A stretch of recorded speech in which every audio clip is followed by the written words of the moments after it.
Most of my Latino and black people who are struggling to get food, clothes, and shelter in the hood are so concerned with that philosophizing about freedom and socialist democracy is usually, unfortunately, beyond their rationale. They don't realize that America can't exist without separating them from their identity. Because if we had some sense of who we really are, there's no way in hell we'd allow this country to push its genocidal consensus on our homelands. This ignorance exists, but it can be destroyed. Niggas talk about change and working within the system to achieve that. The problem with always being a conformist is that when you try to change the system from within, it's not you who changes the system, it's the system that will eventually change you.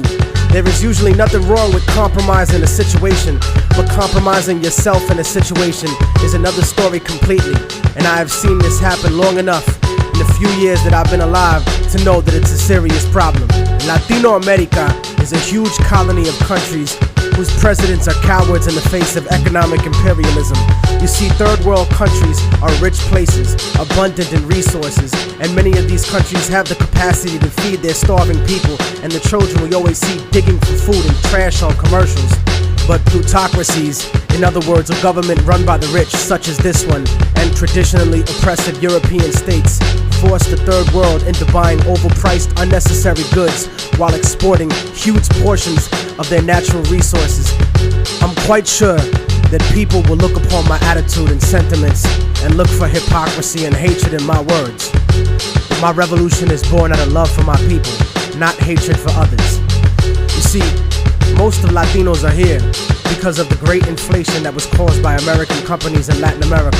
Aside from that, many are seeking a life away from the puppet democracies that were funded by the United States. Places like El Salvador, Guatemala, Peru, Colombia, Nicaragua, Ecuador, and la República Dominicana.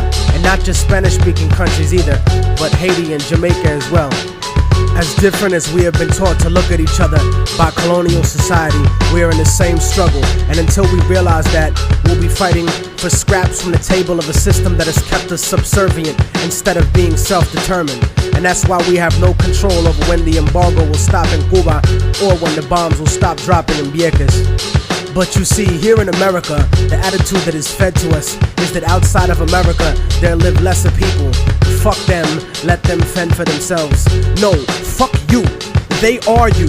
No matter how much you want to dye your hair blonde and put fake eyes in, or follow an anorexic standard of beauty, or no matter how many diamonds you buy from people who exploit your own brutally to get them, no matter what kind of car you drive, or what kind of fancy clothes you put on, you will never be them.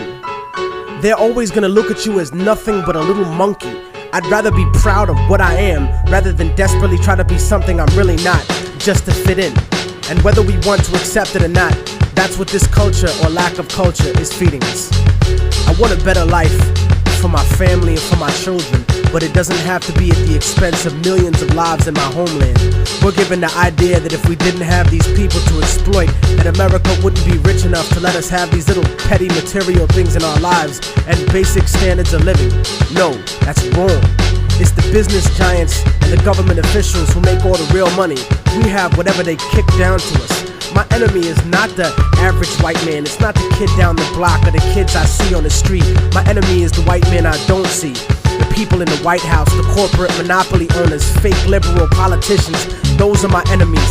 The generals of the armies that are mostly conservative, those are the real motherfuckers that I need to bring it to. Not the poor, broke, country-ass soldier that's too stupid to know shit about the way things are set up. In fact, I have more in common with most working and middle-class white people than I do with most rich black and Latino people. As much as racism bleeds America, we need to understand that classism is the real issue. Many of us are in the same boat, and it's sinking, while these bougie motherfuckers ride on the luxury liner. And as long as we keep fighting over kicking people out of the little boat we're all in, we're gonna miss an opportunity to gain a better standard of living as a whole. In other words, I don't want to escape the plantation. I want to come back, free all my people, hang the motherfucker that kept me there, and burn the house to the goddamn ground. I want to take over the encomienda and give it back to the people who work the land. You cannot change the past, but you can make the future. And anyone who tells you different is a fucking lethargic devil.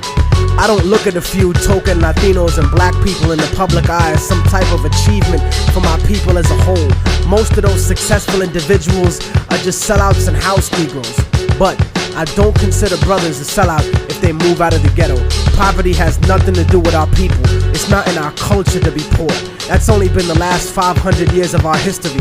Look at the last 2,000 years of our existence and what we brought to the world in terms of science, mathematics, agriculture, and forms of government. You know, the idea of a confederation of provinces where one federal government controls the states?